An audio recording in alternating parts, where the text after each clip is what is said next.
Shalom semuanya. Hari ini kita masuk ke Matius pasal ke-4. Di Matius 4 ini berkata, maka Yesus dibawa oleh Roh ke padang gurun untuk dicobai iblis.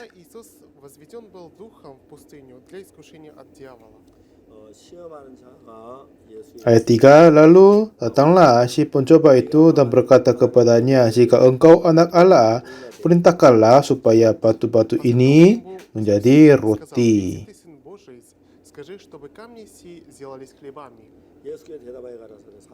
Tetapi Yesus menjawab, ada tertulis manusia hidup bukan dari roti saja, tetapi dari setiap firman yang keluar dari mulut Allah.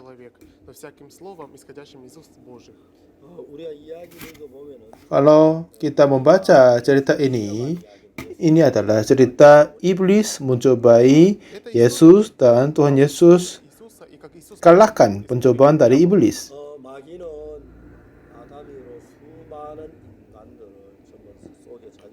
Iblis menipu semua orang, mulai dari Adam dan Hawa, dan menguasai di atasnya. Dan akhirnya dia mengingini mencoba Yesus dan menguasai di atasnya juga. Dan inilah saat Tuhan Yesus lapar 40 hari, 40 malam, dan datang kepada Yesus. Pertama yang kata iblis kepadanya, jika engkau anak Allah, perintahkanlah supaya batu-batu ini menjadi roti. Ya, memang Tuhan Yesus bukan jika anak Allah, tetapi sesungguh dia adalah anak Tuhan, anak Allah. Jadi dia tidak perlu membuktikan dirinya sendiri melalui membuat roti dari batu. Dengan cara yang konyol ini, iblis mau mencobai Yesus. Ya, ini adalah anak Allah. Apakah kamu berpikir aku tidak bisa membuat roti dari batu? Saya sudah bisa melakukan. Ya, lihat ini, saya sudah membuat roti dari batu. Apa maksudmu? Apakah saya bukan anak Tuhan? Iya, memang Tuhan Yesus bisa berkata begitu. Tetapi yang penting adalah Tuhan Yesus tidak ditipu oleh iblis. Pada saat kita membaca Matius 3, Kejadian 3, Adam ditipu oleh kata-kata dari ular. Pada saat ular berkata kepada perempuan, tentukah Allah berfirman, semua pohon dalam taman ini jangan kamu makan buahnya? Dan katanya, iya, tidak, kalau kamu akan makan, kamu tidak akan mati. Dan jawab perempuan ini bilang apa seharusnya? Iya, katamu sudah beda dari kata Tuhan. Ini tidak kata Tuhan kepadaku. Katamu sudah berbeda dari firman Tuhan. Jadi kamu sudah berbeda dari firman Tuhan. Kalau saya mengikuti pikiranmu, saya tidak akan mentaati kepada Tuhan. Aku akan memilih firman Tuhan, melainkan perkataanmu. Ini seharusnya Adam dan Hawa harus berkata. Tetapi Adam dan Hawa berpikir dengan bodoh bahwa mereka mau memilih suara apa yang mereka mengikuti, suara Tuhan atau suara iblis. Jadi dengan ini mereka sedang ditipu oleh iblis. Jadi sekarang ini banyak orang berada di dalam banyak kesusahan, dan semua kesusahan terjadi oleh iblis. Pada saat iblis memasukkan satu pikiran dalam hati kita manusia, pikiran itu akan memulai bekerja biar kita dipisahkan dari Tuhan dan membuat kita pergi ke jalur yang berbeda dari Tuhan. Jadi semakin banyak kita mengikuti kepada iblis, pasti kita akan meninggalkan pimpinan Tuhan. Jadi sekarang iblis mau mencoba Yesus Kristus. Akhirnya Yesus pun ditipu olehnya, jatuh dalam dosa dan berada di bawah kuasa iblis. Kalau jika engkau anak Allah, perintahkanlah batu-batu ini menjadi roti. Ini kelihatannya sangat sederhana, tetapi di dalamnya sudah ada rencana iblis dan melebihinya. Dia mau mempunyai rencana untuk menguasai di atas Yesus Kristus. Kalau ini tipuan kepada kita, pasti kita akan ditipu, tetapi Tuhan Yesus tidak melaksanakan begitu. Orang harus mempunyai murah hati dan sopan hati. Tapi terkadang orang tidak menjadi sopan tetapi menjadi arogan, tinggi hatinya. Kalau orang mempunyai tinggi hati, bagaimana? Aku pintar, aku kerja bagus sekali. Ya, saya menang banyak, dapat banyak nilai dari ini dan yang lain. Pikiran-pikiran yang ini menghapuskan, mengeluarkan hati yang sopan di dalam hati kita. Kalau kita sendiri menganggap diri adalah seseorang yang baik, dan akhirnya mereka menjadi orang yang mempercayai dirinya sendiri. Semakin dia mengikuti pikirannya sendiri, akhirnya mereka tidak akan mengandal kepada Tuhan dan dipimpin oleh iblis. Akhirnya menjauhkan diri daripada Tuhan, tenggelam dalam kejahatan dan kebinasaan. Tetapi banyak orang saat ini masih mempunyai pikiran yang dan pandangan manusiawi ini saja, jadi tidak dapat melihat melebihinya. Jadi mereka tidak tahu kalau saya hidup seperti ini akan kalah atau tidak. Saya sudah lama mengajar narapidana di penjara. Apa ciri-ciri orang-orang masuk ke dalam penjara adalah, kalau saya berbuat ini akan menjadi baik, aku tidak akan tertangkap, aku akan menjadi oke. Mereka sudah mempunyai pikiran-pikiran begitu, lalu mereka akhirnya datang di penjara. Ya, kemungkinan saya berbuat dosa mungkin akan ditangkap. Kalau begitu, saya harus terpisah dari keluarga, akan ditahan penjara. Kalau mereka berpikir sampai sekarang ini, mereka akan takut, tidak akan berbuat dosa dan kejahatan. Tetapi ada yang berpikir, ya, dengan ini tidak akan ditangkap. Mulai berpikiran ini, mereka jatuh dalam kejahatan dan dosa. Jadi segala hal-hal yang memimpi kita kebinasaan seperti begitu. Karena kita masih belum tahu tentang masa depan kita dan apa yang terjadi karena perbuatan hari-hari ini, jadi kami masih menganggap perbuatan kita hari-hari adalah baik. Tetapi misalnya aku ini adalah Yesus, pada contohnya saya akan ditipu oleh iblis. Jika engkau anak Allah, perintahkanlah supaya batu-batu ini menjadi roti. Apa maksudmu? Maksudnya apa? Apakah bukan anak Tuhan? Apakah kamu berpikir aku tidak bisa membuat roti? Iya, ini saya sudah membuat. Mungkin saya akan ditipu kepada iblis seperti begini. Tuhan Yesus sudah bisa menjadikan roti dari batu, tetapi dia sudah tahu tentang iblis. Jadi hati dia tidak tersambung dengan iblis, tetapi tersambung dengan firman Tuhan dan hati Tuhan. Tuhan Yesus tidak melaksanakan sesuai dengan suara iblis, tetapi dia melaksanakan sesuai dengan suara Tuhan kepadanya. Apa yang perbedaan di antara orang Tuhan dari orang iblis adalah orang-orang dari iblis, mereka selalu melakukan kehidupan sesuai dengan pikiran diri yang dibisik oleh iblis. Banyak orang berbaca Alkitab, walaupun begitu, pikiran sendiri lebih berkuasa dalam pikirannya. Akhirnya mereka akan ditipu oleh iblis, akhirnya menjadi orang yang menolak Tuhan dan memusuhkan kepada Tuhan.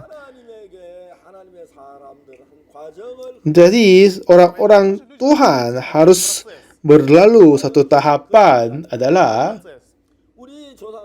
Adam dan Hawa, nenek moyang kita, pada saat mereka mendengarkan suara iblis, mereka menjadi korup dan mentaati kepada iblis.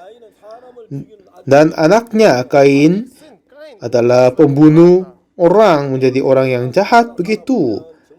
Jadi seperti begitu, kalau saya hidup dengan pikiran sendiri, ini adalah jahat sekali. Jadi iblis telah menguasai kepada semua orang biar kita merugikan kehidupan kita dan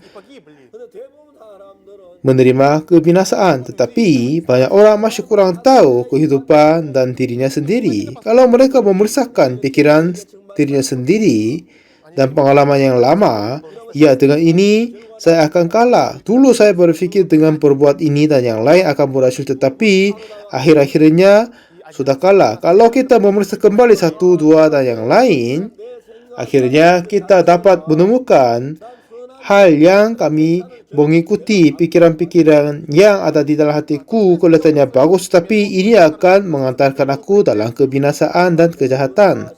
Satu ketika saya mengenal hal ini dengan baik-baik. Ya, aku ini akan dibinasakan. Saya ini akan dihapuskan. Aku tidak mempercayai pikiran sendiri. Saya dapat pikiran ini. Setelah itu saya memulai perang dengan keinginan daging dan hawa nafsu saya sendiri. Walaupun saya berusaha tidak akan kalahkan. Jadi Paulus berkata di Roma pasal 7, celakalah orang yang celaka siapakah yang akan melepaskan aku dari tubuh maut ini. Artinya apa? Dengan pikiran dirinya sendiri dia akan tercelaka kiranya. Jadi dia akhirnya menemukan ini dan mengeluarkan keinginan mengikuti pikiran dirinya sendiri. Dan ada seseorang yang masih kurang tahu ini. Masih mereka mengikuti pikiran dirinya sendiri dan menganggap diri adalah baik. Ini bagaimana cara hidup mereka? Dengan mentaati kepada iblis. Kalau mereka semua, mereka yang tahu bahwa kehidupan untuk mentaati pikiran dirinya sendiri adalah tetap kalah, pertobatan yang sesungguhnya dapat terjadi di dalam pikirannya. Iya, kalau saya mengikuti pikiranku, keinginanku akan kalah. Saya tidak boleh mengikuti pikiranku. Mereka dapat keputusan seperti ini. Jadi, dengan pikiran diri mengganti dengan firman Tuhan. Awalnya kita memulai khotbah tentang Matius, kami belajar tentang sundal Rahab kan? Dan Rahab sudah tahu dengan baik-baik bahwa kalau dia tetap tinggal di dalam Yeriko sebagai orang Yeriko, pasti dia akan kalah. Walaupun dia berada di situ, aku harus lepaskan dari sini, aku harus merdeka dari sini dan masuk ke dalam Israel. Kecuali ini saya akan masuk ke binasaan dan dikutuk. Ini kiranya Rahab dengan baik-baik dan dia sudah membawa pembatasan di dalam hatinya. Jadi seseorang yang masih berada di dalam Yeriko mengikuti cara hidup yang lama, mereka semua dibinasakan.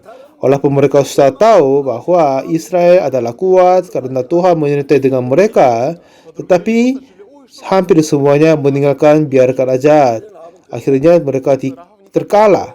Tetapi Rahab sudah berbeda. Oke, aku harus termasuk dalam Israel. Kalau saya tetap berada di dalam Yeriko, pasti akan dibinasakan, akan kalah, akan mati. Jadi hati dia keluar dari Yeriko dan masuk ke dalam Israel. Inilah keputusan yang hebat di dalam Rahab. Kita juga sama. Sekarang ini, seperti Rahab mengetahui bahwa orang-orang di dalam Yeriko akan kalah, kita juga pada saat kita memandang dirinya sendiri, kita akan terkutuk, kita akan dibinasakan, pasti kita akan menemukan ini. Jadi untuk kita bebas daripada ini, kita harus memutuskan bahwa aku harus melepaskan pikiranku, keinginanku, hawa nafsu, semuanya. Kalau kita berpikir ini, akhirnya kita bisa merasa bahwa ya ini tidak mudah melepaskan semua pikiranku, aku akan gagal. Dengan ini sesungguhnya meminta anugerah dari Tuhan Yesus, minta bantuan olehnya, lalu membaca firman Tuhan dan menerima firman Tuhan dalam hatinya. Tuhan, aku ini adalah seorang yang harus terkutuk. Kalau engkau meninggalkanku, aku akan dibinasakan. Tolong menunjukkan belas kasihan kepadaku. Tolong menyelamatkan aku. Tolong membantu aku. Tolong lepaskan aku dari kebinasaan. Dengan ini, mereka mempunyai keinginan memerdekakan diri daripada dirinya sendiri. Ini adalah seseorang yang sudah mempunyai hati pertobatan dan beriman. Kalau kita tidak masuk ke dalam tahapan pertobatan dan iman, yang dengan kata lain, kalau kita tidak melepaskan keinginan daging dan hawa nafsu dirinya sendiri, iblis adalah jauh lebih berkuasa daripada kita. Jadi dia sudah bisa membawa kita ke dalam kebinasaan. Jadi bagaimana kita bisa dimerdeka dari iblis adalah, ya, kalau saya hidup seperti ini akan kalah, akan dibinasakan, aku tidak akan berhasil, aku sungguh adalah seorang yang akan terkalah. Jadi dengan ini mereka harus menemukan dirinya sendiri dengan baik-baik, seperti yang perahu pada saat dia tenggelam. Kalau seseorang yang berada di dalam perahu yang tenggelam, dia akan mati bersama, kan? Jadi harus melepaskan daripadanya, harus kabur daripadanya. Kalau dia mau hidup, dia harus keluar dari perahu. Seperti begitu, pikiran-pikiran yang kupunya ini adalah sesuatu pikiran yang mengakibatkan kebinasaan dan kutuk. Tetapi masih banyak orang masih belum tahu tentang pikiran dan dirinya sendiri. Mereka masih belum berfikir bahwa mereka adalah seorang jahat dan dibinasakan. Mereka menganggap diri adalah baik. Ya, memang sebagiannya jahat, tetapi ada banyak yang baik. Kalau saya berusaha melebihinya, akan menjadi lebih baik. Aku menjadi rajin. Jadi mereka mempunyai harapan kepada dirinya sendiri, tidak akan melepaskan, dimerdekakan dari dirinya sendiri. Kepada orang-orang yang termasuk ke dalam dirinya sendiri akan ditipu oleh iblis. Jadi Alkitab berkata, bertobatlah. Pertobatan ini bukan mengaku dosa aku berbuat pembencian, perbohongan dan menyesal. Tidak lagi, tetapi melebihi daripada ini. Bahwa hati yang aku punya, struktur hatiku yang kupunya ini, kalau saya hidup dengan struktur ini akan dibinasakan. Aku harus melepaskan pikiran ini, hati dunia ini. Kecuali itu akan dibinasakan, akan ke neraka. Ada seseorang yang mengetahui hal ini. Kalau seseorang yang mengetahui ini, mereka tidak sama sekali dapat mengikuti keinginan dirinya sendiri lagi. Walaupun mereka mempunyai pikiran bahwa kalau saya mengikuti jalan ini akan berhasil, mereka akan timbangkan melebihinya. Ya, ini pikiranku, tetapi apa katanya Tuhan, apa hatinya Tuhan? Lalu mereka membuka Alkitab dan membandingkan. Akhirnya mereka menemukan pikiran mereka sudah berbeda dari Tuhan. Di dalam kitab suci saya sudah membaca bahwa sudah jauh berbeda pikiran kita sama Tuhan. Rancangan kita sama Tuhan, jalan sama Tuhan, ya kan? Seperti begitu, iya, pikiranku sudah berbeda dari Tuhan, aku tidak mengikuti pikiranku. Dengan ini mereka harus melengkapi bahwa pertobatan dan beriman berbalik dari kepercayaan dirinya sendiri dan tidak mentaati kepada pikiran dirinya sendiri, tidak mengikuti pikiran dirinya sendiri, lalu mempercaya firman Tuhan dan menerima firman Tuhan. Jadi kita akan menjadi seperti Yesus.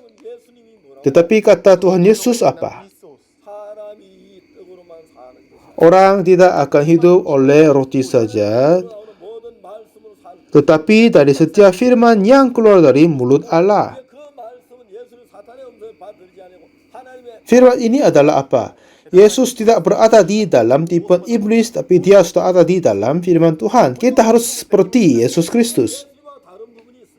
Ada yang berbedaan dari kita dari Yesus. Tuhan Yesus adalah anak Tuhan Allah, tetapi dia tidak akan percaya kepada pikiran dirinya sendiri, tetapi dia percaya firman Tuhan Allah. Tetapi kita, apa?